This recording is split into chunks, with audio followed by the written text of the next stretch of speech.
বাংলাদেশ এবং ওমান সরকারের মধ্যে সাম্প্রতিক উচ্চ পর্যায়ের দ্বিপাক্ষিক বৈঠক ও কূটনৈতিক আলোচনার পর ওমানের ভিসা চালুর বিষয়ে কিছু গুরুত্বপূর্ণ আপডেট এসেছে।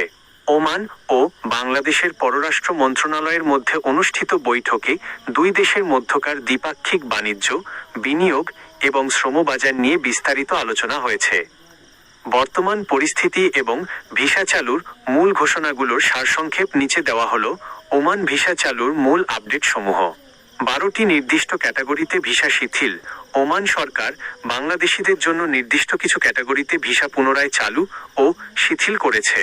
এর মধ্যে রয়েছে family visa, GP, doctor, engineer, nurse, শিক্ষক, হিসাবরক্ষক, অ্যাকাউন্ট্যান্ট, ইনভেস্টর বা ব্যবসায়ী এবং ওমানি মালিকানাধীন কোম্পানির বিশেষায়িত পেশাদার ক্যাটাগরি। শ্রমিক বা সাধারণ ওয়ার্ক পারমিট ভিসা, সাধারণ বা সাধারণ ক্যাটাগরির লেবার শ্রমিক ভিসা এখনও পুরোপুরি সবার জন্য উন্মুক্ত হয়নি। তবে দ্বিপাক্ষিক বৈঠকে বাংলাদেশ সরকারের পক্ষ থেকে দক্ষ ও আধা দক্ষ, স্কিল্ড অ্যান্ড সেমি স্কিল্ড জনশক্তি পাঠানোর উপর জোর দেওয়া হয়েছে। অবৈধ অভিবাসন রোধে কড়া নিয়ম।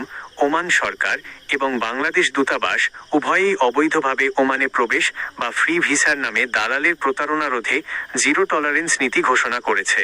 এখন থেকে নতুন কোনো ভিসা ইস্যু বা প্রসেসিংয়ের ক্ষেত্রে কঠোর স্ক্রিনিং ও বৈধ এজেন্সির মাধ্যমে আসার নিয়ম বাধ্যতামূলক করা হচ্ছে।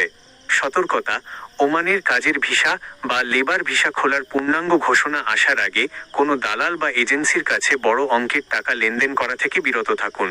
যে কোনো ভিসা প্রসেস করার আগে তা ওমান দূতাবাস বা অনুমোদিত বিশ্বস্ত সোর্সের মাধ্যমে যাচাই করে নেওয়া জরুরি।